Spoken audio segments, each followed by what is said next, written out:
Prochain arrêt, Binge Audio.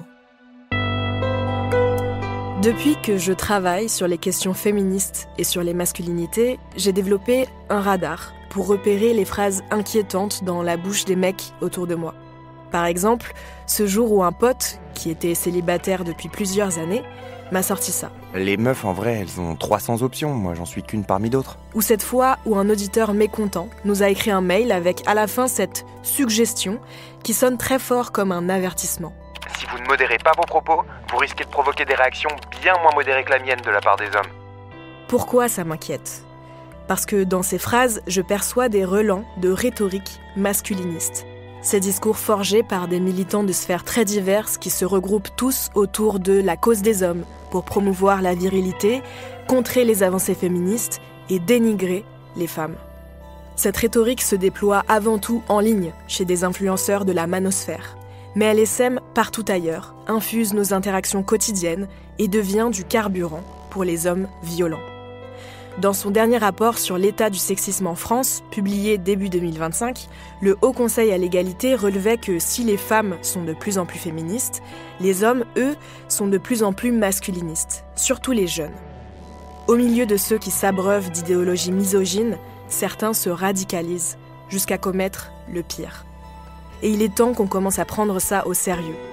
Dans cet épisode, pour mieux comprendre comment le masculinisme est devenu le bras armé du patriarcat, on va remonter à la fin des années 80 et revenir sur le premier attentat terroriste masculiniste de l'histoire. Qui sont les hommes qui cherchent à anéantir les féministes et les femmes ? Quelle est l'ampleur du terrorisme masculiniste aujourd'hui et quel rapport avec la montée de l'extrême droite ? Qu'est-ce qui anime ces réseaux sociaux masculinistes violents et surtout, comment faire pour les contrer ? Je m'appelle Naomi Titi et vous écoutez l'épisode 112 des Couilles sur la table, le podcast qui explore les masculinités, créé par Victoire Tuaillon. Mon invitée étudie ces réseaux masculinistes depuis plus de 20 ans. C'est une des pionnières dans ce domaine de recherche et elle nous vient du Canada. Bonjour Mélissa Blais. Bonjour. Vous êtes donc sociologue, professeure au département des sciences sociales de l'Université du Québec, en Outaouais. Vous êtes l'autrice d'une thèse, de nombreux articles et de livres sur le masculinisme. Par exemple, vous avez co-dirigé l'ouvrage « Le mouvement masculiniste au Québec, l'antiféminisme démasqué », paru aux éditions du Remue-Ménage en 2015. Ces mêmes éditions qui ont publié votre dernier livre, « L'attentat antiféministe de Polytechnique, une mémoire collective en transformation ». C'est une édition revue et augmentée d'un livre qui était paru en 2009. Pour commencer, on va revenir sur cet événement qui est au cœur de votre dernier livre et qui a marqué un tournant dans l'histoire de l'exaltation violente et dominante de la masculinité. Est-ce que vous pouvez nous raconter ce qui s'est passé le 6 décembre 89 à Montréal ? Alors, un jeune homme, vers 17h12, est entré à l'école polytechnique de Montréal armé d'une arme semi-automatique. Il est entré dans une classe du 2e étage de l'école polytechnique. Il a demandé aux hommes de sortir. Seul avec les femmes, il a déclaré « Je hais les féministes » et il a tiré. Il est sorti de la classe et ensuite, il s'est dirigé au 3e étage. Une fois de plus, il a demandé aux hommes de quitter la salle. Mais entendant les sirènes de la police, il s'est dit qu'il était un peu trop tard, alors il a ouvert le feu avant même que les hommes puissent sortir de la classe. Il a laissé derrière lui 14 femmes mortes, 14 blessées, mais aussi une lettre dans laquelle il déclare ses intentions antiféministes, une lettre qui est véritablement un manifeste, un plaidoyer antiféministe. À cette lettre, il avait annexé également 19 noms de femmes qu'il projetait assassiner, parmi lesquelles on compte la première femme pompière, la première femme ambulancière, la première femme policière, une syndicaliste connue, une journaliste féministe, etc. Et on se rappellera en 1989 qu'Internet n'existait pas. Donc le tueur a prémédité son geste. Il a été vu environ 11 fois à l'école polytechnique avant l'attentat. Qu'est-ce qui permet de dire que c'est un attentat terroriste masculiniste ? Ça a été très long avant qu'on en vienne à utiliser ces mots. Même dans les milieux féministes, on disait que c'était une tuerie. Et c'est lors d'un colloque en 2009 que la réflexion s'est faite, à savoir, même si on inscrit l'attentat dans un vaste continuum de violences faites aux femmes, eh bien, il faudrait y voir là aussi quelque chose d'unique, de spécifique. Puisque le tueur a certes assassiné des jeunes femmes qui se projetaient ingénieurs, mais en faisant cela, il a atteint tout le mouvement féministe. Ses cibles ultimes, c'était les féministes. Et pour en avoir parlé avec plusieurs d'entre elles, celles qui étaient adultes, professeurs notamment, en 1989, le 6 décembre, eh bien, elles ont eu peur. Et c'est l'effet recherché par un meurtrier terroriste, en fait. Et il y a une belle métaphore utilisée par des chercheurs spécialistes sur la question qui disent, en fait, les cibles du terrorisme, c'est un peu comme la peau d'un tambour sur laquelle on frappe pour atteindre une plus large audience, pour résonner beaucoup plus loin. Et c'est à ce moment qu'on s'est dit qu'il fallait absolument utiliser le terme pour, justement, tenter de mieux analyser l'événement et mieux prévenir ce type d'attentat dans le futur. Est-ce qu'on peut considérer que c'est le premier attentat antiféministe de l'histoire ? Ouais, on pourrait le dire ainsi, surtout parce que les intentions sont tellement claires. Ensuite, on pourrait interpréter d'autres tueries de masse comme relevant du même phénomène, mais ici, c'est la déclaration de guerre qui est unique en son genre. C'est les cibles qui sont uniques en son genre. Il est parvenu à tuer que des femmes. Alors, il faut tout de même souligner ce fait. L'événement était tellement choquant pour le Québec que ça a pris 30 ans avant d'être capable de reconnaître les intentions antiféministes du tueur. Pourquoi est-ce que cet attentat, il est important dans l'histoire des mouvances masculinistes ? Qu'est-ce que ça a installé comme base idéologique, notamment ? En fait, le tueur de Polytechnique a ouvert une valve. Et là, c'est important pour moi de rappeler le contexte. Nous sommes dans les fins des années 80.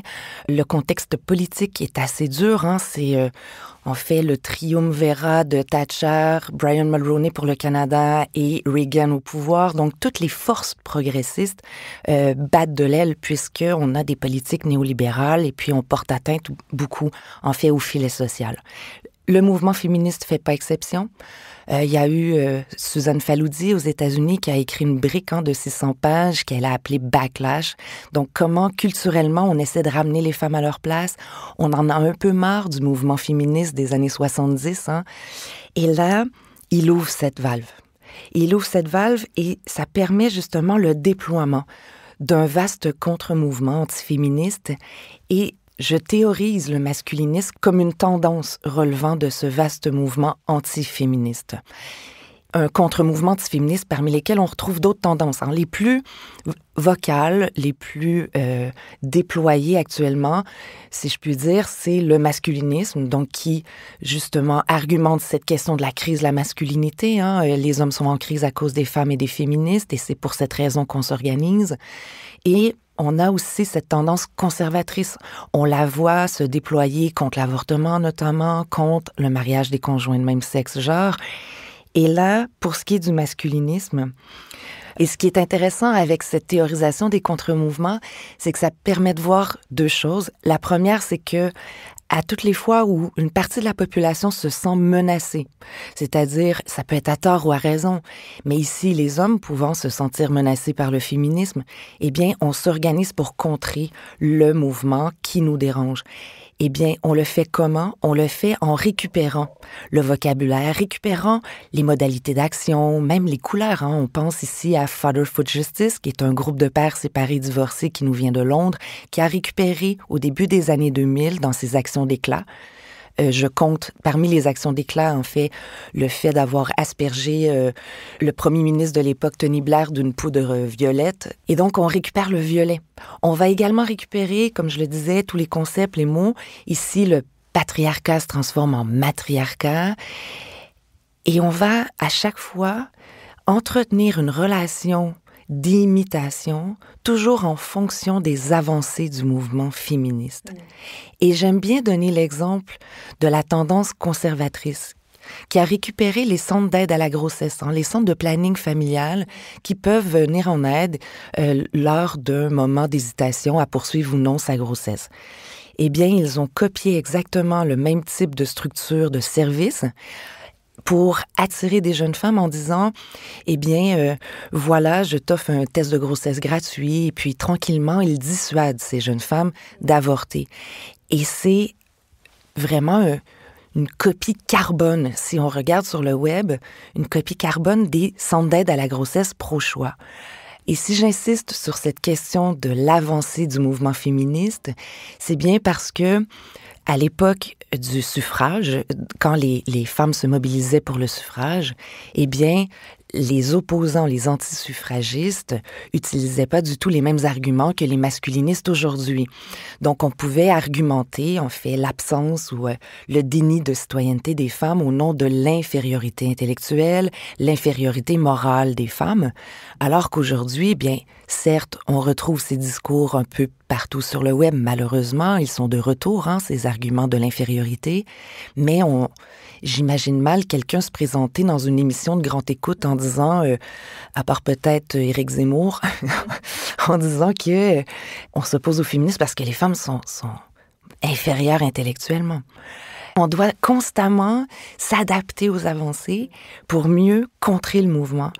Et justement, l'attentat de Polytechnique, il était fomenté vraiment en réaction à l'avancée des droits des femmes, notamment à juste avoir le droit d'être dans des grandes universités, dans des grandes écoles, et avec cette particularité qui est que les femmes qui étaient ciblées à l'école Polytechnique ne se revendiquaient pas forcément féministes. Alors pourquoi est-ce que Marc Lépine, le tueur de Polytechnique, a visé cet endroit-là particulièrement? Eh bien parce que c'est un symbole de lutte féministe.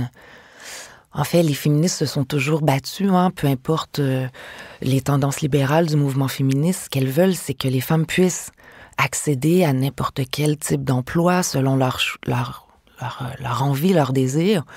Et donc, on a longtemps milité pour l'accès des femmes justement aux métiers scientifiques.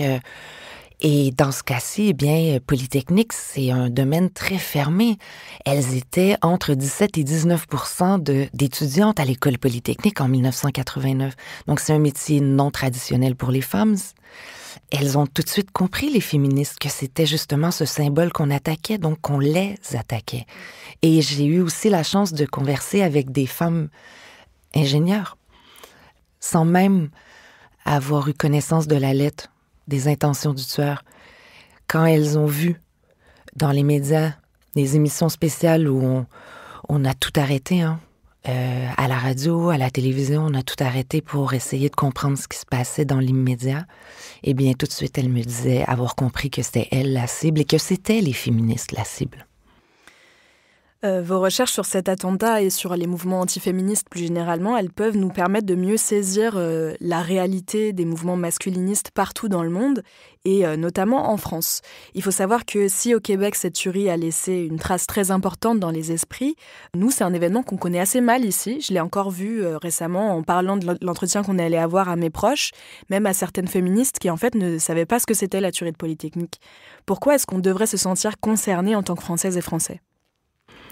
Parce que ça peut arriver. J'ai souvent l'impression de ressembler à Cassandre de Troie, ce personnage mythique là, qui a dit aux Troyens que la Grèce allait envahir Troie, puis bon, elle était condamnée à toujours dire la vérité, mais de jamais être crue. Bon, ici, vraiment, c'est tiré par les cheveux de me considérer comme telle, mais c'est-à-dire que quand on s'intéresse aux attentats meurtriers antiféministes, quand on s'intéresse justement à ce qui se passe dans la manosphère, donc cette vaste communauté, ou du moins, on pourrait dire que la manosphère rassemble diverses communautés d'hommes antiféministes, misogynes et sexistes en ligne. Quand on s'y intéresse, on voit qu'il y a des procédés d'héroïsation de tueurs. Si on pense ici au panthéon des héros de la communauté des incels, donc les célibataires involontaires qui s'estiment lésés par les jeunes femmes qui refusent de coucher avec eux. Et pour en savoir plus, vous avez des podcasts qui permettraient à l'auditoire d'avoir plus de détails. Oui, notamment l'entretien avec Pauline Ferrari qu'on a fait à la saison dernière dans l'épisode qui s'appelle « Quand les masculins contre-attaquent ». Exactement. Eh bien, cette communauté incel a dressé un panthéon des héros. On compte dans ce panthéon le tueur de Polytechnique. Il est estimé par les incels comme étant le premier des leurs. Ils ont aussi héroïsé celui qu'ils considèrent le premier d'entre eux, qui est Elliot Rodger, qui a assassiné 6 personnes aux États-Unis, justement en disant « Vous allez payer, jeune femme, puisque vous avez refusé de coucher avec moi. » En fait, là où je m'inquiète, c'est que autant les masculinistes, disons qu'on peut qualifier de modérés, qui agissent hors ligne, au Canada, on les retrouve notamment dans les associations d'hommes qui viennent en aide aux hommes violents. Eh bien, eux, ils passent plutôt inaperçus, ils sont vraiment habiles. Eh bien, la façon dont ils vont conceptualiser les violences de genre, c'est de dire qu'il y a une co-responsabilité de la victime. Et ce faisant, ils en viennent justement à mettre en danger les femmes qui, se sentant co-responsables, vont parfois entreprendre des thérapies pour gérer leur violence. Des thérapies de couple? Thérapies de couple ou des thérapies pour femmes violentes. Ils ouvrent des programmes pour femmes violentes. Ah, d'accord. Et les féministes que j'interroge me disent, mais en fait, ce sont des victimes qui se sont défendues, c'est de la violence réactionnelle. C'est pour survivre qu'elles ont fait ça. Et donc, ils mettent ces femmes en danger, de la même manière qu'ils vont considérer que les hommes violents sont des hommes souffrants. Et puis le problème avec cette approche de la souffrance des hommes violents, c'est qu'elle est, ma foi, assez limitée comme grille explicative, puisque les femmes souffrent également, mais elles n'assassinent pas massivement des hommes. Et cette idée de souffrance, eh bien, ça percole dans la tête des victimes, et elles se disent, eh bien, si mon conjoint est souffrant, mais je vais rester, je vais l'aider, je vais l'accompagner, on va trouver une solution. Et ça aussi, ça met des femmes en danger. De la même manière que les masculinistes offrent des arguments. Ils offrent un carburant à ce que j'ai appelé la tactique rhétorique des hommes violents. Pour maintenir leur emprise, ils vont nier, minimiser, justifier et même excuser leur violence. Et quand on pense au déni, qui est le propre, en fait, de la tactique de l'ensemble des hommes violents, ou à peu près, eh bien, quand les masculinistes disent que les femmes mentent pour obtenir la pension alimentaire en cas de séparation, elles mentent parce qu'elles veulent attirer l'attention, peu importe les raisons qu'ils vont mobiliser, eh bien, on est ici dans une forme de déni. De la même manière, quand je parle de minimisation, eh bien, ils vont, les masculinistes, amalgamer conflit et violence. C'est la raison pour laquelle ils sont capables de dire, bien, regardez les chiffres. Les chiffres nous montrent bien qu'il y a autant de femmes que d'hommes violents en contexte de conjugalité hétérosexuelle. Eh bien, lorsqu'on creuse, on voit que les outils statistiques produisent cet amalgame. Oui, c'est-à-dire qu'ils manipulent des études qui sont par ailleurs citées par les féministes. Tout à fait. Et quand je parle d'amalgame, c'est, par exemple, d'estimer que quand je dis un conflit, c'est la même chose que de la violence, eh bien, c'est faux. Au Canada, les maisons d'hébergement ont bien argumenté la différence en disant, eh bien, dans le cas d'un conflit, généralement, il peut revenir à travers le temps, mais c'est autour soit d'une valeur qui est brusquée par le conjoint ou la conjointe, soit autour d'un différend quelconque. Et puis, il n'y a pas, en fait, un ensemble de moyens utilisés pour maintenir une emprise. Le conflit peut revenir, on doit le régler, mais il ne dure pas dans le temps. Alors que la violence, ça dure dans le temps. Il y a la persistance de la violence. De la même manière que la peur. La peur en situation de conflit, elle est absente. Mais la peur, elle est omniprésente en situation de violence conjugale. Donc ici, on amalgame ces deux phénomènes, conflit et violence, et ça vient à minimiser les gestes de violence.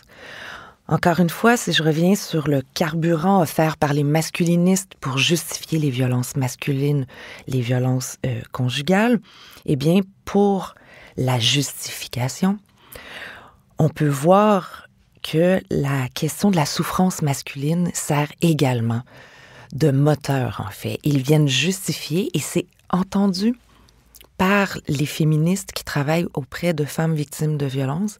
Elles viennent nous voir et elles disent « Mon conjoint souffre, il faut que je l'aide ». Donc, les hommes violents entendent les masculinistes, se servent de leur argumentaire pour justifier leur comportement. Ensuite, là où c'est le continuum des attaques met en danger toutes les femmes, on peut voir aussi les coachs en séduction qui, quant à eux, vont estimer que les femmes sont programmées à être séduites, qu'il suffit de les manipuler, de provoquer, de susciter en fait une réaction hormonale, peu importe. Eh bien, là encore une fois, on fait fi du consentement sexuel. Il faut faire table rase de l'amour romantique, selon eux. Et les plus populaires sont ceux qui vont justement de leur point de vue. Séduire une femme dans la rue. Moi, j'appelle ça du harcèlement de rue, là, mais... Les pick-up artistes. Les pick-up artistes. Et les plus virulents d'entre eux, ceux qui commettent des attentats, les incels, eh bien, quand on regarde ce qui se passe dans leur communauté en ligne, on voit un phénomène très inquiétant, celui de la déshumanisation des femmes. Ce ne sont pas des femmes, ce sont des femelles, ce sont des fémoïdes, un terme qui désignerait une monstruosité humaine. Et la déshumanisation, c'est bien démontré en psychologie sociale que c'est une des premières étapes pour arriver à tuer. Il faut déshumaniser.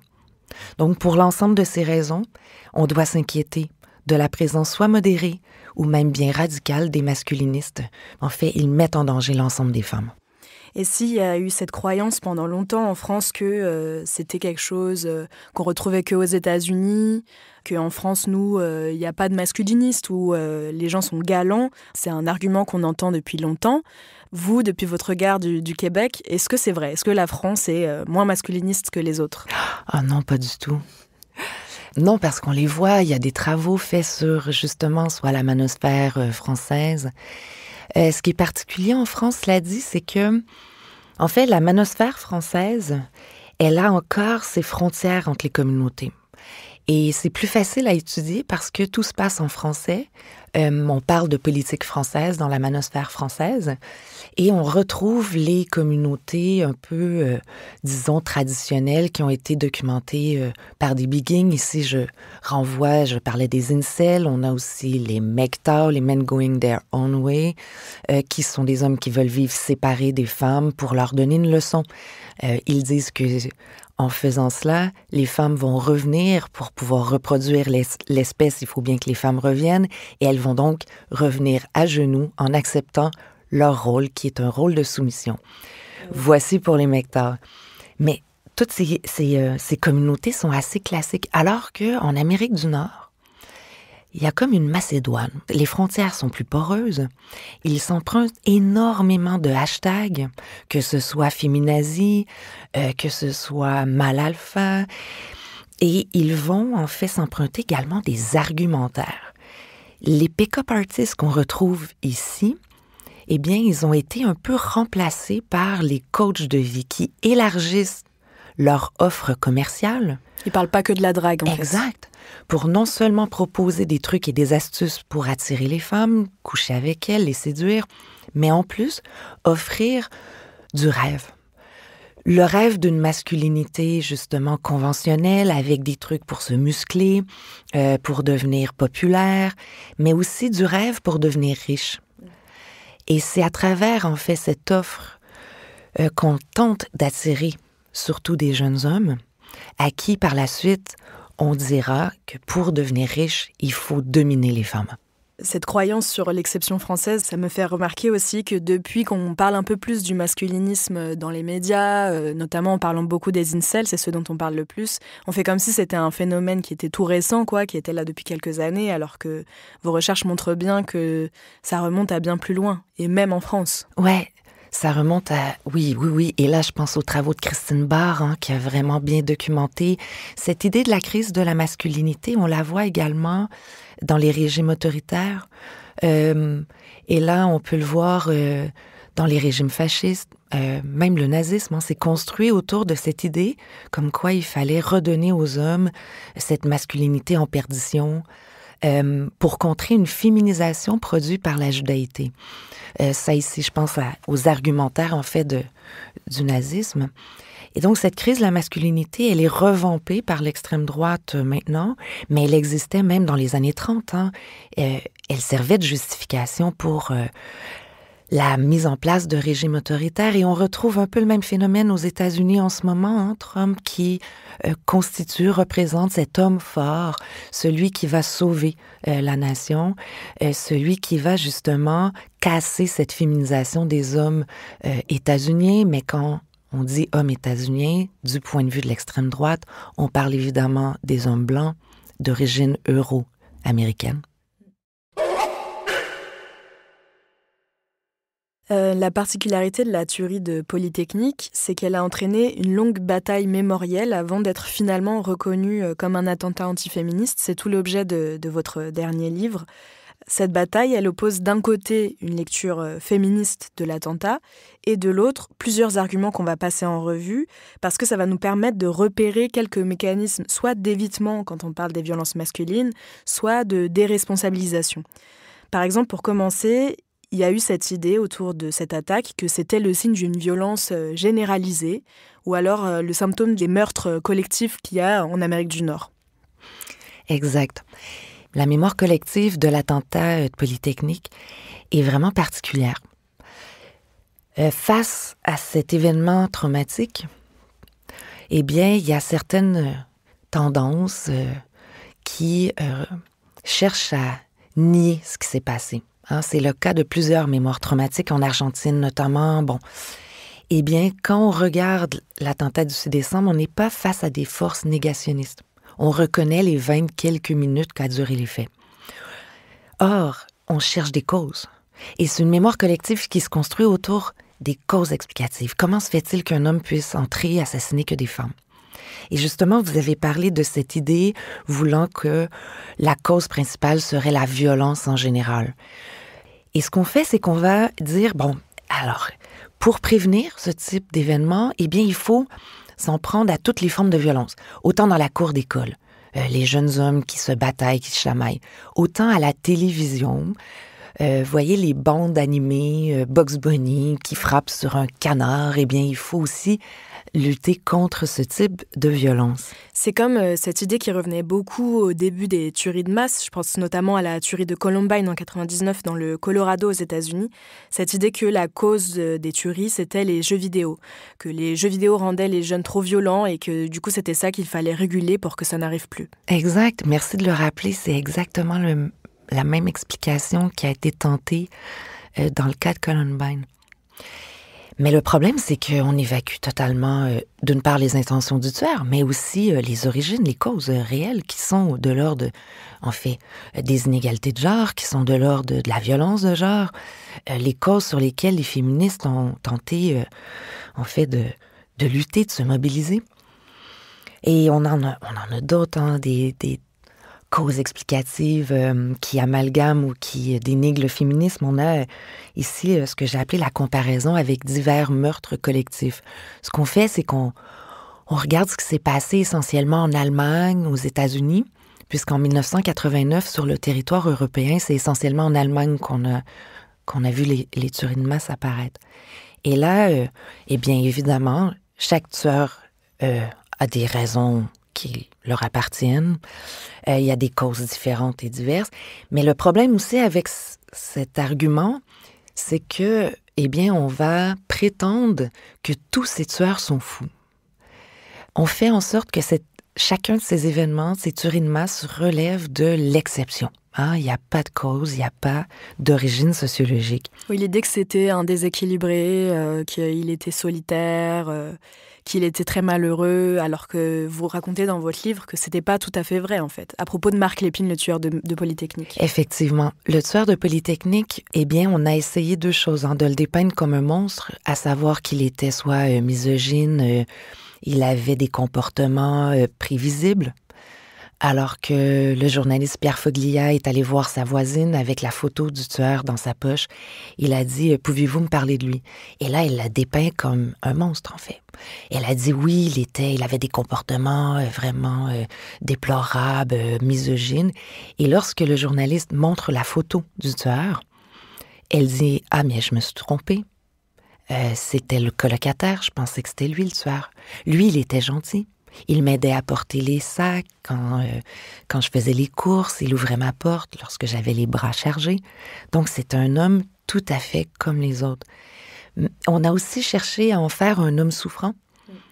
On a regardé du côté de son passé. On a prétendu qu'il était mauvais à l'école, qu'il souffrait justement d'échecs scolaires, alors que c'est faux. Ce qui est un thème très récurrent dans les sphères masculinistes, l'idée de dire que les hommes sont plus malheureux que les femmes, notamment parce qu'ils sont plus en échec scolaire.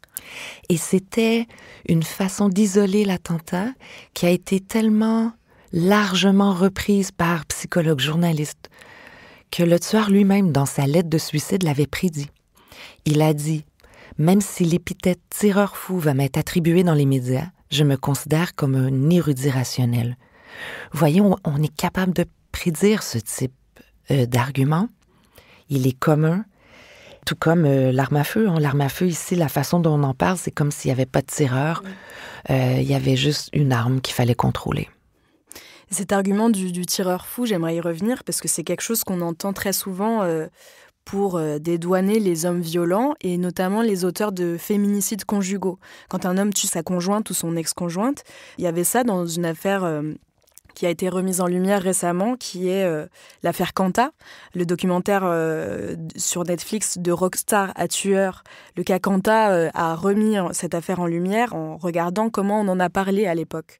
Comment on a justement dédouané Bertrand Cantat qui a assassiné sa conjointe de l'époque, l'actrice Marie Trintignant, c'était en 2003. Bertrand Cantat, pour rappel, c'était le chanteur star du groupe Noir Désir qui avait un immense succès à l'époque du meurtre. Donc c'est un soir où il a juste tabassé Marie Trintignant à mort. Donc elle est décédée des suites de ses blessures. Il a été condamné à 8 ans de prison. Il en a fait 4 grâce à une remise de peine. Et pendant des années, on pouvait lire dans la presse que la nuit où s'est passé ce meurtre-là, en fait, il a été traversé par un coup de folie.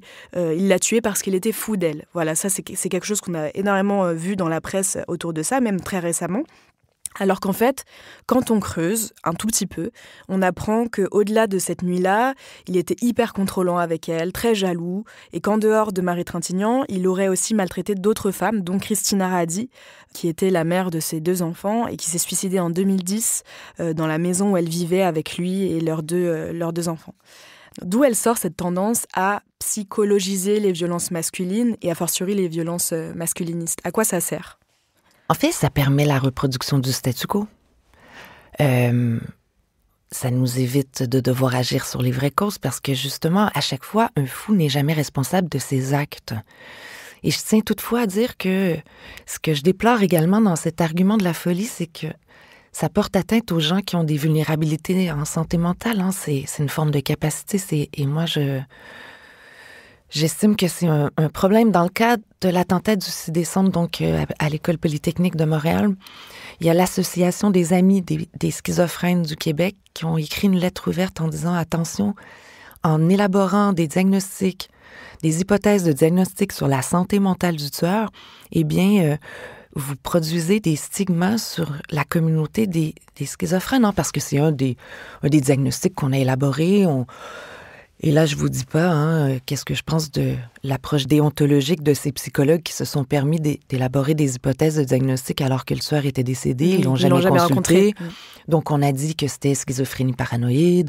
On a dit également qu'il souffrait, en fait, de troubles de la personnalité antisociale, etc. Eh bien, ça stigmatise. Et ce que nous disait cette association des amis des schizophrènes du Québec, c'était, eh bien, les schizophrènes ont plutôt tendance à s'en prendre à eux-mêmes. Et puis, encore une fois, pourquoi les femmes qui souffrent également, en fait, de troubles de santé mentale n'assassinent pas leurs conjoints, des hommes? On n'a pas du tout, en fait, les mêmes... mêmes réactions. Les mêmes réactions. On note, en fait, que les femmes aussi, qui souffrent, vont s'en prendre à eux-mêmes, en s'automutilant, notamment, etc. Donc, tout ça, en fait, c'est sociologique, c'est politique. Il faut l'analyser avec cette grille de lecture. D'autant plus que le tueur de Polytechnique, ça c'est un peu différent par rapport à d'autres attentats qui sont survenus après, c'est que il était assez gentil avec les femmes de son entourage. Je fais référence à ce que vous racontez dans votre livre autour de ce qu'un de ses professeurs disait, qu'il était gentil avec une de ses camarades qui était moins bonne que lui en chimie ou quelque chose comme ça. Exact. Et qui pouvait être très, très galant en fait avec les femmes qui l'intéressaient ou qui étaient dans son entourage. Donc il n'avait pas un côté très antisocial dans sa misogynie.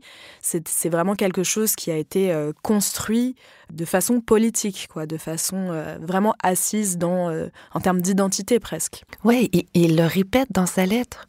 Il le répète que c'est ce qu'il veut, déclarer la guerre.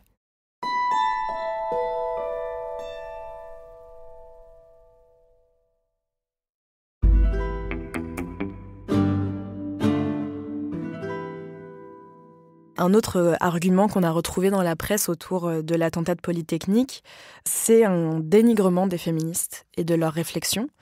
Pour commencer, est-ce que vous pouvez nous expliquer comment les militantes de l'époque ont analysé cet attentat de Polytechnique en 89 ? Qu'est-ce qu'elles en disaient ? Justement, elles ont fait usage de cette mémoire, en fait, comme une mémoire exemplaire. C'est un terme qui renvoie à cette idée de devoir agir dans le ici et maintenant sur des causes qui nous permettent de prévenir un événement traumatique dans l'avenir. Donc, ce qu'elles ont dit, c'est, en fait, les causes sont diverses et multiples. Il y a justement ce sexisme ambiant, il y a le fait qu'il y a très peu de femmes en génie, donc il faut aussi s'engager à permettre aux jeunes femmes de décider où elles veulent aller dans leur champ d'études, dans quelle filière d'études. Et surtout, elles ont dénoncé les violences faites aux femmes. Elles ont analysé l'attentat comme relevant justement d'un continuum de violences faites aux femmes, un spectre plutôt, allant de la petite violence ordinaire aux violences très fréquentes, le harcèlement de rue. Il y a une fréquence de harcèlement de rue qui impacte aussi, qui produit des impacts sur les corps des femmes, mais bref, toujours est-il, et sur le rapport à l'espace.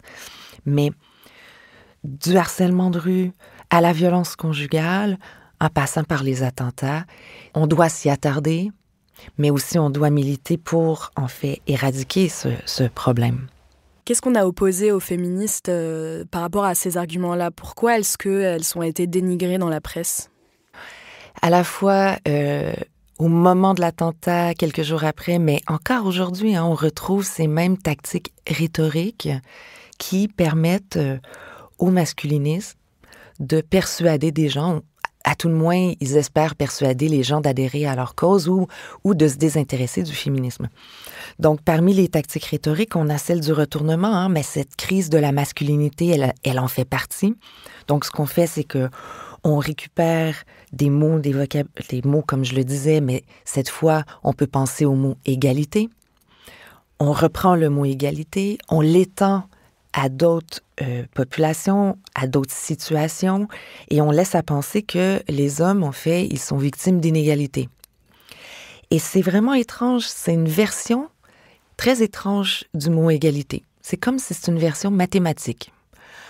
Ça laisse à penser qu'on pourrait donner une pointe de tarte à Lucie, une pointe de tarte à Roger, et bien voilà, chacune a sa pointe de tarte et nous avons atteint l'égalité. Est-ce que vous avez un exemple d'argument précis sur ce renversement du sens de l'égalité ? Eh bien oui, que les pères en situation de séparation souffriraient d'une inégalité parce que les tribunaux de la famille les traiteraient injustement, on accorderait la garde des enfants uniquement aux mères, que, par exemple, c'est bien la preuve que les hommes souffrent d'inégalité puisqu'ils sont plus nombreux à se suicider, à commettre des suicides, alors que c'est possible, en fait, de démonter chacun des arguments pour justifier cette inégalité à l'endroit des hommes. Et notamment pour les pères séparés, ils ne disent jamais que très peu sont les pères qui demandent la garde intégrale en situation de séparation. Donc les situations de conflit sur la garde de l'enfant, elles sont en fait très minoritaires dans toutes les situations de divorce, quoi. Très minoritaires, tout comme le problème avec le suicide. Disons, je vais prendre le cas du Québec, c'est ce que je connais le plus. Mais le problème avec le suicide, c'est qu'on ne dit pas, en fait, qui sont les hommes qui se suicident le plus. Et là, je pense aux hommes bisexuels, homosexuels, je pense aux hommes autochtones, que vous appelez amérindiens à tort, mais bon, les premiers peuples. Et c'est certainement pas à cause des femmes et des féministes que ces hommes s'enlèvent la vie, malheureusement. Et en plus, j'ai vu, notamment, je pense au cas français, que si les hommes sont plus nombreux à se suicider, les femmes sont plus nombreuses à tenter de se suicider. Exactement. Alors, c'est un exemple, en fait, d'argument qu'on mobilise. Il y a aussi un problème d'injustice parce que les féministes mentiraient en nous parlant, en fait, d'un phénomène de violence masculine. En parlant de violence masculine, on en viendrait à produire, en fait, une représentation des hommes injustes. Et encore une fois, c'est injuste pour les hommes d'être représentés comme des hommes violents. Alors que, je pense que ce sont bien des hommes qui assassinent des femmes, mais ce sont pas tous les hommes qui assassinent des femmes, et c'est bien là la preuve que c'est pas une question de perte de contrôle, comme si les hommes étaient possédés par une virilité, peu importe, en fait, qui les amenait à avoir cette violence, à produire cette violence. C'est l'argument du not all men, c'est de dire, quand vous parlez des violences des hommes, vous faites comme si on était tous méchants, comme si on était tous violeurs, tous des assassins, alors que moi, je n'ai jamais fait de mal à une femme. Ça, c'est quelque chose qu'on reçoit souvent, notamment autour de ce qu'on fait dans les coups sur la table. Vous dites que il y a un fond masculiniste, en fait, dans cet argument, c'est ça? Je pense plus que c'est une défense masculine patriarcale, en fait, de dire que ce sont pas tous les hommes. Et je pense ici que quand on entend les hommes argumenter en disant « mais ce n'est pas moi », ou c'est un refus de réfléchir à soi, c'est un refus également de participer d'une lutte collective, de dire comment je fais pour contribuer, pour enrayer le phénomène. C'est un refus de se positionner. Et ça, bien, c'est avantageux de refuser de se positionner parce qu'on peut préserver, en fait, nos avantages. On peut préserver tout ce qu'on obtient dans les logiques d'appropriation des corps, du temps, du travail des femmes. Alors, la demande ici qui est faite par le mouvement féministe, les mouvements féministes depuis la nuit des temps, quoi, c'est de dire, ben non, regardez-vous, travaillez pour y arriver, quoi. Oui, parce que c'est le paradoxe de la réception de l'attentat de Polytechnique. C'est à la fois de se recueillir et de déplorer que ça soit arrivé, et en même temps de quand même remettre la faute sur les féministes, et finalement en réemployant la rhétorique du tueur lui-même. Ah oui, justement, c'est à partir de ce moment que j'ai découvert, en fait, un procédé d'héroïsation du tueur avant même le développement de la manosphère, hein. Ce qu'on fait, c'est qu'on dit que ce sont les féministes qui sont la cause, hein. J'ai une citation qui me vient en tête d'un masculiniste d'un groupe de pères séparés, divorcés au Québec. Il va utiliser le mot en haine pour dire que les hommes sont des haines mâles d'Amérique. C'est épouvantable. En disant que l'extrémisme des féministes nourrit ce type d'attentat, en fait, nourrit les réactions extrêmes. Donc, c'est la faute aux féministes si elles sont la cible d'un tueur qui a commis justement un attentat. Ça, c'est ce qu'on appelle la culpabilisation des victimes. Des victimes. Ah oui, c'était amplement à l'œuvre durant l'attentat. Parfois de manière assez subtile, en disant « Ah bien, regardez, on se demande si le tueur pouvait se lier d'amitié avec les jeunes femmes. Ah non, il avait de la difficulté à se lier d'amitié avec les jeunes femmes. Elle le repoussait. On regarde aussi sa sœur. On dit, sa sœur, elle l'a taquinée, elle était peut-être un peu méchante avec lui. Donc, on cherche, en fait, dans son environnement, les femmes qu'il a côtoyées pour les accuser de peut-être avoir manqué d'empathie ou d'avoir mal agi auprès de lui. Est-ce qu'il y avait d'autres rhétoriques qu'on a pu retrouver autour de la tuerie de Polytechnique ou bien en dehors des rhétoriques masculinistes qui ne disent pas leur nom? Pour mieux persuader, effectivement, on cherche à se camoufler. Et donc, il y a une des tactiques rhétoriques que j'ai documentées qui est la rhétorique du caméléon. Alors, comment éviter de passer pour? Eh bien, ce qu'on va faire pour mieux camoufler son adhésion, c'est qu'on va se mettre à distance avec certains antiféministes en disant non, eux, ce sont les masculinistes. Et souvent, ce qu'on prend, c'est les plus, disons, virulents et on les utilise comme des épouvantails en disant « Ah voilà, nous, on n'est pas comme ça ». Et ça, c'est une manière de camoufler son adhésion. Et on prétend qu'on est critique, en fait. On est critique d'un certain féminisme. Et ça, c'est deuxième procédé rhétorique, le diviser pour mieux régner. Ah, bien non, moi, je suis pas antiféministe. Je suis pas antiféministe, je vais diviser les féministes entre elles. Je vais cibler celles qui posent problème en m'attaquant seulement à elles. Or, c'est un exercice très aléatoire. Et souvent, évidemment, celles qui posent problème, devinez comment on les qualifie, ce sont les féministes radicales. Donc, celles-ci sont radicales. On ne sait jamais qui compose cette radicalité. On n'a jamais, justement, d'exemple concret. Mais donc, un exercice aléatoire. Et là, ça leur permet, encore une fois, de ne pas passer pour antiféministe masculiniste, mais bien pour être quelqu'un de raisonnable, modéré, au centre, quelqu'un qui vient justement avoir une vision un peu critique qui ne soit pas antiféministe. Est-ce que vous avez un exemple de rhétorique comme ça? Un exemple concret? Oui, souvent, ce qu'on dira, c'est le féminisme, il était bien avant les années 70. Donc, évidemment, on ne remet pas en question cette lutte pour le suffrage, les femmes ont le droit de voter. Mais dans les années 70, il a exagéré. Et là, il est devenu anti-homme. Le féminisme aujourd'hui, il est anti-homme. Il détournerait les femmes de la féminité, de leur rôle qui est toujours dans cette vision complémentaire, un peu essentialiste, pas un peu, tout à fait essentialisante. Donc, les sexes seraient complémentaires. Il y aurait en fait le féminin doux, docile et le masculin fort, viril, si je peux résumer ainsi. Et donc, le féminisme détourne les femmes de leurs tâches, leur rôle, leur féminité. Et donc, lui, c'est un mauvais féminisme. Et j'ai pu analyser aussi à partir de la théorie du sexage de Colette Guillaumet, et ça j'explique. En fait, ce que nous dit la sociologue Colette Guillaumet, c'est que il y a différentes formes d'appropriation souhaitées par les hommes, exigées. Et ici, l'appropriation que j'ai pu voir dans les revendications masculinistes, qui est exigée des femmes, c'est l'appropriation du temps.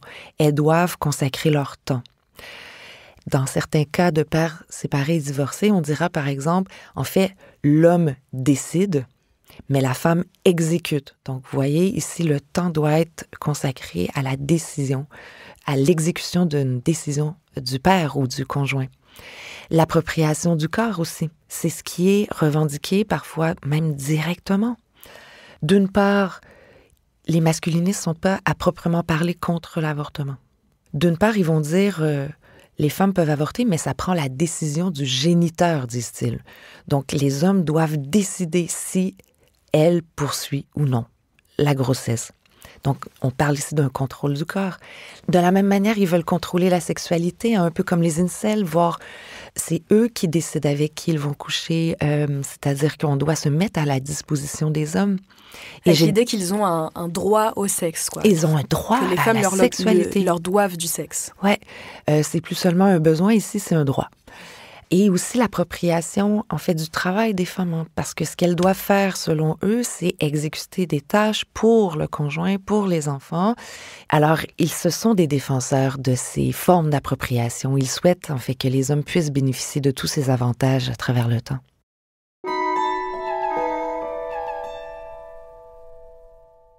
En 35 ans après la tuerie de Polytechnique, Marc Lépine n'est plus du tout le seul à être motivé par la haine des femmes et des féministes. Depuis, vous l'avez dit, c'est devenu un héros dans les sphères masculinistes sur la manosphère et même au-delà, et notamment pour les incels, les célibataires involontaires ou chastes involontaires. Et donc pour les plus extrémistes d'entre eux, leur haine des femmes les a poussés au meurtre. Vous avez cité Elliot Rodger, qui a tué en 2014 6 personnes et en a blessé 14 autres lors de ce qu'on a appelé la tuerie d'Isla Vista en Californie. On peut aussi citer l'attentat au camion bélier dans le centre-ville de Toronto, au Canada, en avril 2018 par Alek Minassian. Et plus proche de nous, en France, il y a quelques mois, en février 2025, ça a été assez peu couvert par la presse, mais il y a un attentat qui a été déjoué. C'était un ado de 17 ans qui avait un projet d'attaque au couteau près d'Annecy, en Haute-Savoie. Il avait menacé de s'en prendre à des femmes dans une vidéo sur TikTok, et il a été arrêté avant de pouvoir passer à l'acte. Selon la chercheuse Stéphanie Lamy, qui a écrit l'essai « La terreur masculiniste », c'était la première fois, cette fois-là, qu'on retenait le chef d'accusation terroriste pour un acte masculiniste en France. Est-ce qu'on a des chiffres, une idée précise de l'ampleur des actes terroristes masculinistes ? Non. En fait, sans avoir de chiffres, il faut voir que ça inquiète à peu près tous les pays. Hein. Europol s'en inquiète pour l'Union européenne, le FBI, le Canada. À un point tel que il y a des enquêtes aux États-Unis, des spécialistes du terrorisme. Je pense ici aux travaux de Hoffman et collègues qui ont documenté les incels, les attentats incels, en disant que c'était la menace terroriste numéro 1 aux États-Unis. Le terrorisme domestique, en fait, c'est la menace terroriste domestique numéro 1 avec l'extrême droite. Pourquoi est-ce qu'on a du mal à prendre cette menace-là au sérieux ? C'est fou qu'on n'ait pas de chiffres précis si c'est de plus en plus dangereux et que ça inquiète tout le monde. Ça prend une volonté politique d'aller chercher les intentions puis de pouvoir dire que ces intentions sont antiféministes. Et ça prend donc de la formation. Je pense que à la fois les forces de l'ordre, les politiciens, la magistrature devraient être formés pour comprendre que lorsque on est misogyne, eh bien, on peut appartenir à cette mouvance et de creuser pour pouvoir établir des liens entre la manosphère et les tueurs de masse ou les tueurs. Je pense à Philetas également, qui a tout de même produit plusieurs vidéos. Michael Philetas, qui était un influenceur du mouvement MGTOW, Men Going Their Own Way, qui a assassiné son ex-conjointe, je crois que c'était en 2020. Ouais, c'était intéressant parce qu'au tribunal, on a utilisé le mot masculiniste. Donc, je pense que là, c'était la première fois où on s'inquiétait, en fait, du phénomène. Et au Canada, eh bien, on les accuse de terrorisme. Je crois qu'il y a un ras-le-bol, en fait, vis-à-vis des incels. Vous avez donné l'exemple de l'attentat au Calmont-Bélier en 2018. Et il y a également en 2020, un jeune homme est entré dans un salon de massage avec une épée pour assassiner une femme au nom des incels. On a en 2023, dans une classe à l'Université de Waterloo, en Ontario, un jeune homme qui est entré dans la classe au mois de juin 2023 en disant à la professeure « Quel cours enseignez-vous » Et elle a dit « Philosophie du genre ». Il a donc foncé vers elle avec son couteau. Il avait rédigé un manifeste que les policiers ont récupéré, là, qui était rédigé en ligne, et dans lequel on pouvait lire qu'il voulait débarrasser son université de la menace woke et de la menace des féminazis. Donc, encore une fois, des intentions clairement politiques. Et j'ai l'impression aussi que si on a du mal à bien identifier ces raisons-là qui sont politiques, c'est aussi parce que finalement, ça recouvre des formes de masculinisme qui forment une galaxie où on entend beaucoup parler des incels, mais c'est pas les seuls à commettre des actes antiféministes violents. En préparant cette émission, je me suis fait une réflexion, j'aimerais que vous me disiez ce que vous en pensez.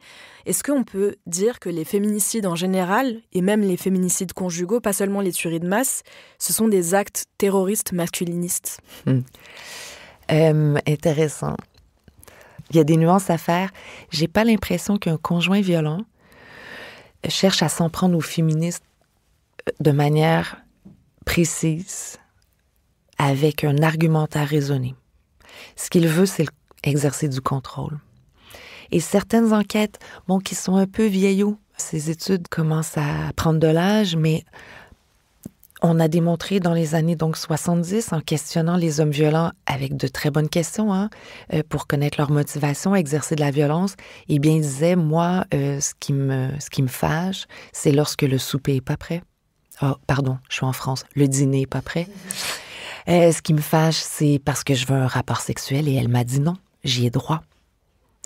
Donc, les hommes violents, tout comme les masculinistes, ici, en fait, exigent des femmes qu'elles se mettent à la disposition des hommes, qu'elles jouent leur rôle de femme, c'est-à-dire servir les hommes, leur faire à manger.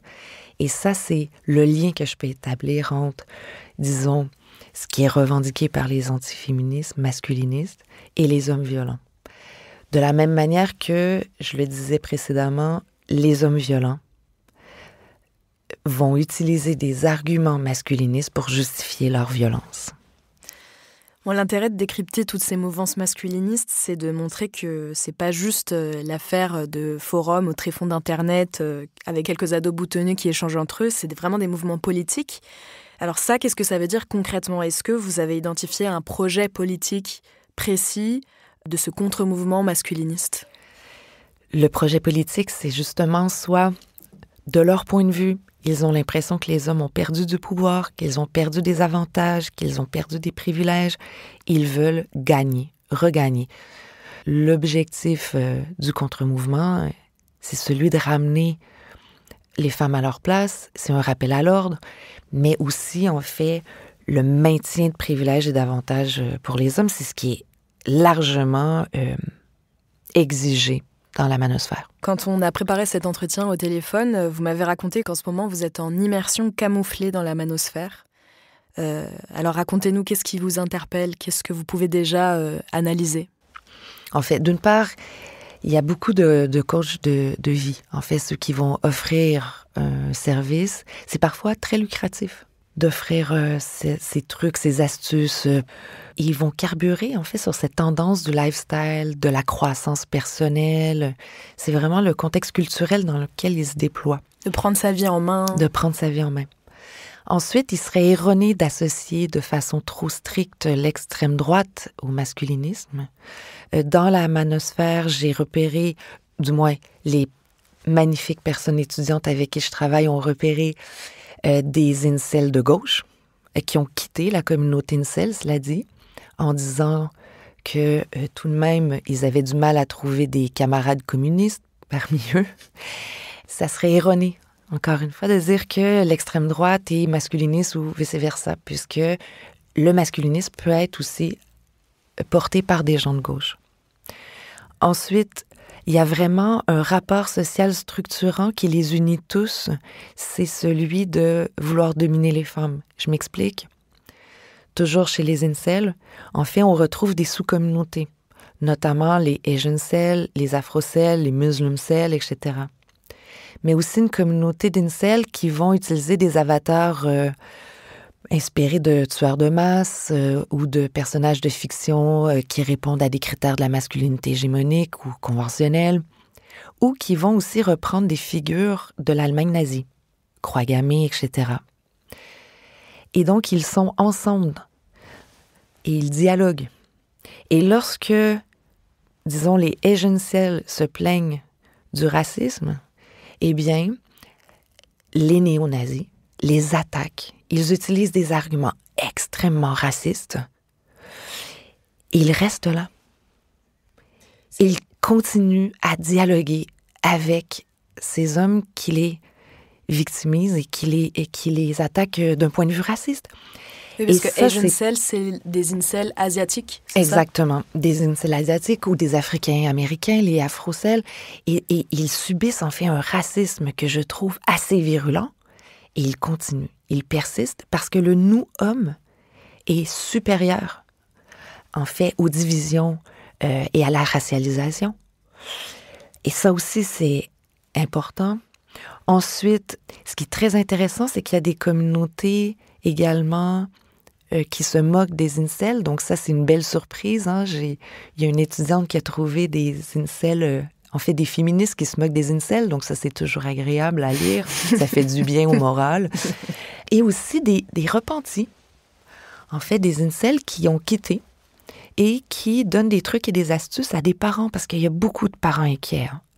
Et ça, je pense que c'est important d'être à l'écoute des parents, de trouver des moyens de leur donner un coup de pouce pour parler avec leurs adolescents, en fait, de ces problèmes de la manosphère. Vous avez dit qu'il ne faut pas trop amalgamer le masculinisme et l'extrême droite, mais j'ai quand même l'impression que, surtout ces derniers temps, l'extrême droite se sert beaucoup d'arguments masculinistes pour rallier des troupes. Et dans beaucoup de cas d'attentats masculinistes, on trouve aussi un fond d'accointance avec le nazisme ou une adoration pour Hitler, des choses comme ça. C'est quelque chose qu'on retrouve souvent.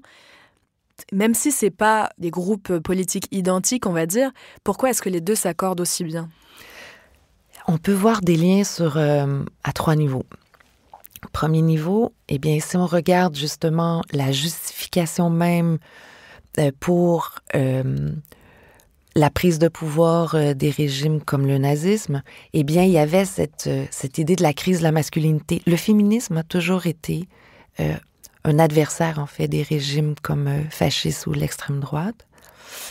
Et donc, cette crise de la masculinité, qui est le discours, en fait, sur lequel va se déployer le masculinisme, eh bien, on le retrouve dans les régimes fascistes et nazisme.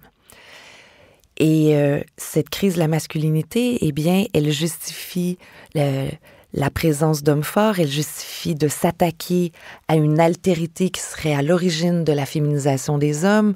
Le régime nazi, c'était les Juifs, eh bien, il y en a d'autres, en fait. Deuxième niveau, en fait, ou sur un deuxième plan sur lequel on peut voir des liens, c'est la manière dont aujourd'hui, le discours de la crise de la masculinité est à un point tel largement véhiculé que l'extrême droite va bénéficier, en fait, de cette large diffusion il passe totalement inaperçu le discours de la crise de la masculinité. Je l'ai entendu de la part de chercheurs universitaires qui se disent de gauche et qui vont parler justement de décrochage scolaire en disant que c'est un problème, que les jeunes hommes sont souffrants. Bien, toujours est-il que il est tellement largement véhiculé que l'extrême droite peut le reprendre pour se revamper.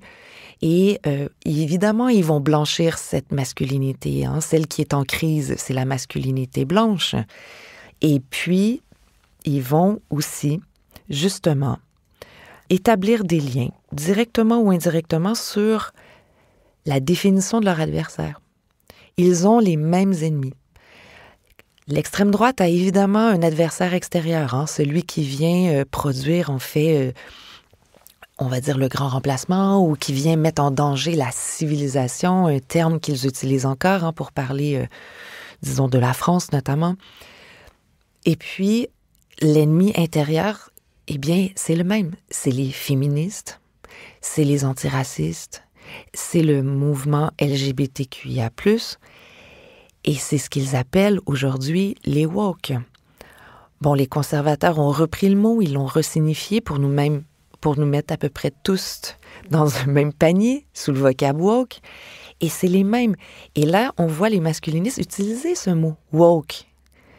Donc, ils empruntent aussi aux conservateurs, peut-être pas tant à l'extrême droite, c'est largement répandu autant à l'extrême droite que dans les milieux conservateurs. Et donc, ils reprennent pour attaquer le même ennemi intérieur.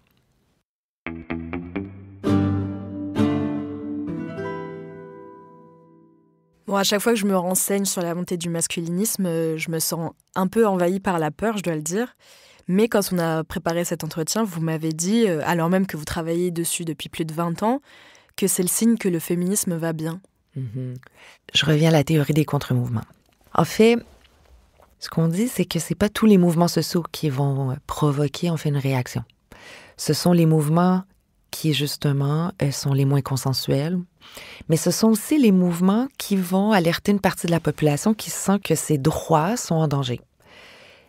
Et plus le mouvement d'origine, le mouvement initial, ici, le féminisme, plus il est populaire et plus le contre-mouvement grince des dents, plus le contre-mouvement va trouver des moyens, en fait, pour l'attaquer. Donc, redoubler d'ardeur pour, en fait, défendre leurs intérêts.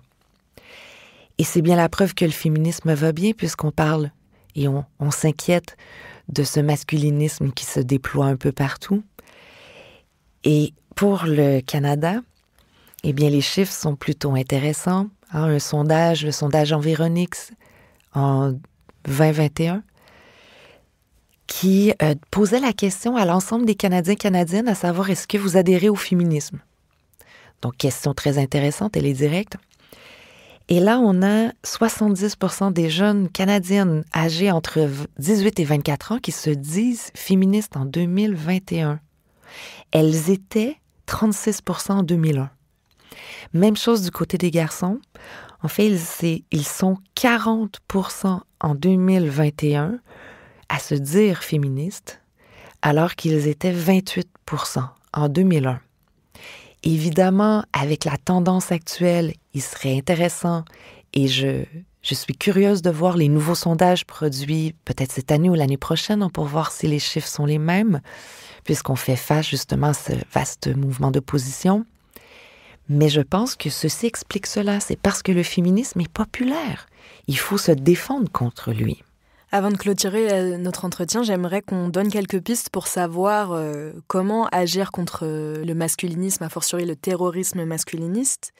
Au Québec, vous êtes un peu plus en avance que nous sur le sujet. Qu'est-ce qui a été mis en place pour contrer ces réseaux?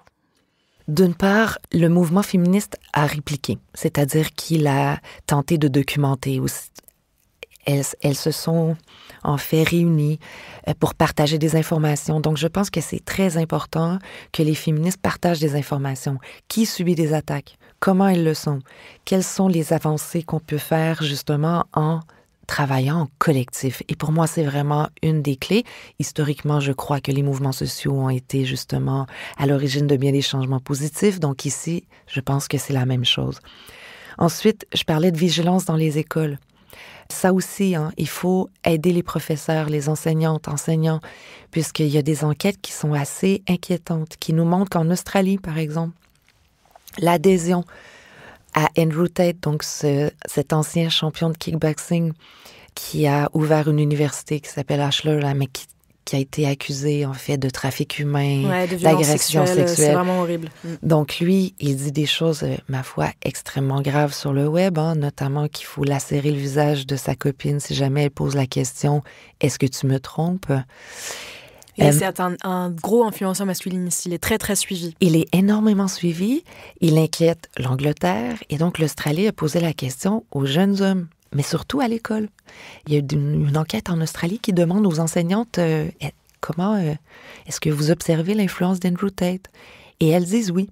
Elles disent on se fait dire par des gamins de retourner à la cuisine. On se fait dire que tout le corpus de textes obligatoires, il faut enlever les femmes. Nous, on ne veut plus les lire. Et on commence à tâter le pouls au Québec, en fait, de l'influence du masculinisme chez les jeunes. Et je pense que ça aussi, il faut regarder du côté de la prévention, de la sensibilisation et offrir du soutien aux enseignantes qui subissent ce type d'attaque. Donc, une vigilance dans les écoles. Ensuite, ce que je peux observer aussi, l'utilisation de l'humour, c'est une arme aussi des antiféministes, également de la fachosphère. Mais je pense qu'on a aussi des bels exemples d'influenceurs ou de producteurs de contenu sur Instagram qui vont utiliser l'humour pour tourner en dérision, soit les MGTOW, les incels. Et il y a différents comptes. J'en repère, il y a Thomas Piette qui, justement, se moque un peu de ces hommes qui veulent vivre séparés des femmes en disant « allez-y, on n'a pas besoin de vous ». Et ça, je pense que c'est intéressant d'avoir une prise de parole aussi sur le web d'hommes qui offrent d'autres modèles. Sinon, en psychologie sociale, autant la déshumanisation est un procédé nécessaire pour amener des gens à tuer, à l'inverse, l'empathie est une force tranquille importante pour prévenir le meurtre, notamment de femmes. Et c'est bien la preuve que l'empathie est quelque chose à produire, susciter, notamment chez les jeunes. Il y a Elon Musk qui a dit qu'un des plus grands fléaux de l'humanité, c'était l'exagération d'empathie. On avait trop d'empathie. C'est bien la preuve, en fait, que l'empathie sert à quelque chose.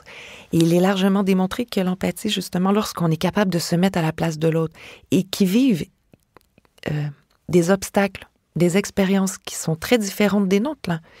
Mais cet exercice d'être capable de le faire, ça prévient beaucoup de gestes meurtriers.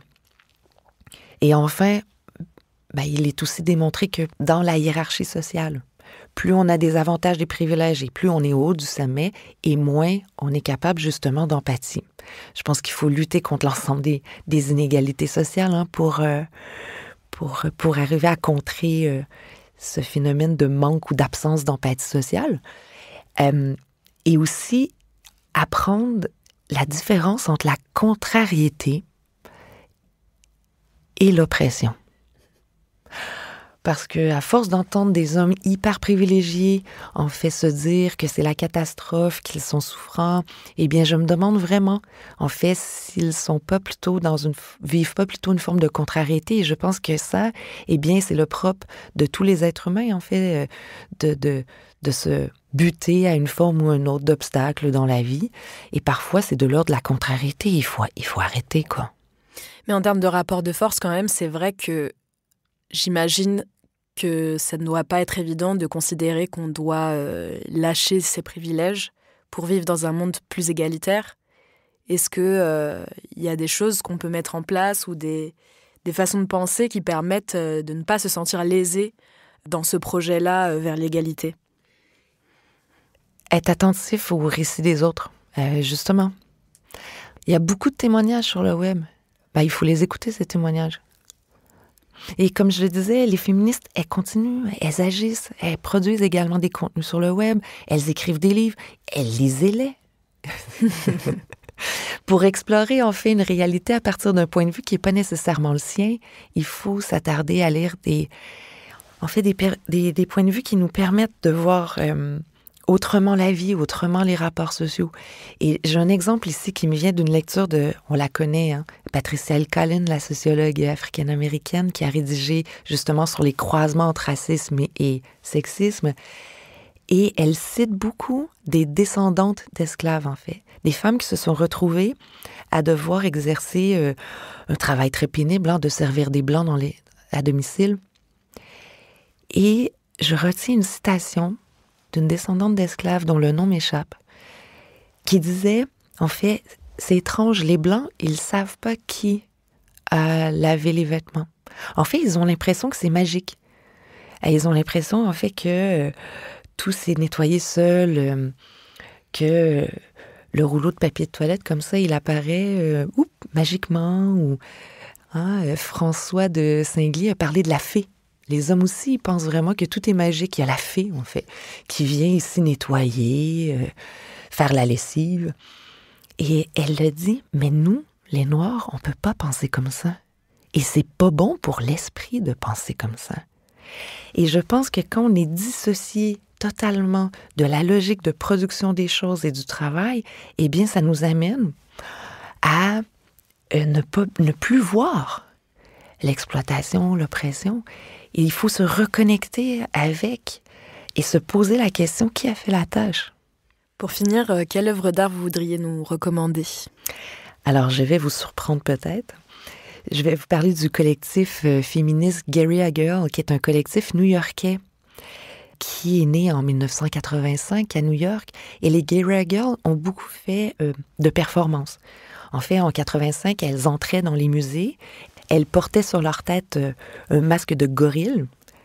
Elles entraient dans les musées et elles dénonçaient l'absence des femmes artistes, l'absence des financements aussi dans les milieux de l'art des femmes artistes, tout en disant, mais pourtant on est surreprésentés sur les tableaux comme étant des êtres peints nus, etc. Des muses. Des muses, oui.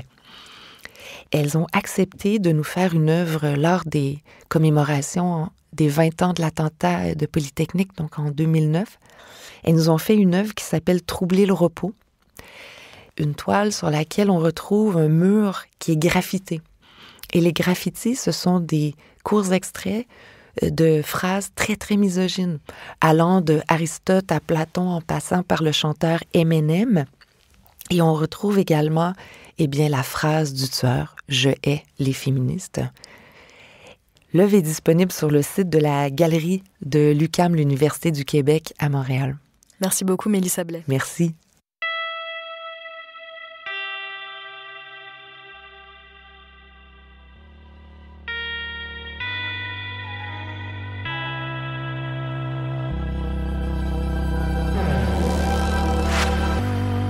C'était l'épisode 112 des Couilles sur la table avec la sociologue Mélissa Blais. Je vous redonne le titre de son dernier livre, réédité aux éditions du Remue-Ménage, L'attentat antiféministe de Polytechnique, une mémoire collective en transformation. Il y a plein d'aspects du travail de Mélissa Blais qu'on n'a pas pu aborder dans cet entretien. Je vous encourage vraiment à lire ses livres et ses articles universitaires. On vous met un lien en description pour consulter ses références et celles qu'on a citées pendant notre conversation. Après cet entretien, je pense très fort à nos mortes, à toutes les femmes tuées par des masculinistes ou par des hommes violents. Si vous voulez creuser le sujet, il existe plein de ressources. Je vous donne déjà quelques pistes.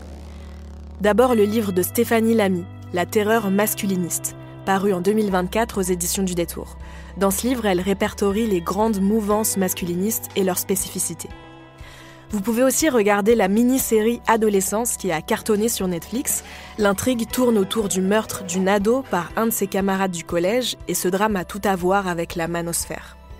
Et enfin, vous pouvez écouter ou réécouter tous nos anciens épisodes sur le masculinisme et les féminicides. L'épisode 96, Quand les masculins contre-attaquent, c'était avec Pauline Ferrari. L'épisode 32, Contre la rhétorique masculiniste, dans lequel Victoire Tuaillon a reçu le politologue Francis Dupuy-Derry pour décortiquer le mythe de la crise de la masculinité. Et il y a aussi le grand entretien avec l'historienne Christelle Tarot. Ça s'appelle « Tuer les femmes, une histoire mondiale ». On va certainement reparler des masculinistes dans ce podcast. S'il y a des aspects en particulier que vous aimeriez qu'on explore, ou si vous voulez juste nous dire un mot, n'hésitez pas à nous écrire par mail à l'adresse lescouillessurlatable@binge.audio. On espère que cet épisode vous a plu. Si oui, on compte sur vous pour le faire circuler à vos proches, sur les réseaux sociaux. Et vous pouvez aussi nous laisser des commentaires sur Instagram ou sur votre plateforme d'écoute.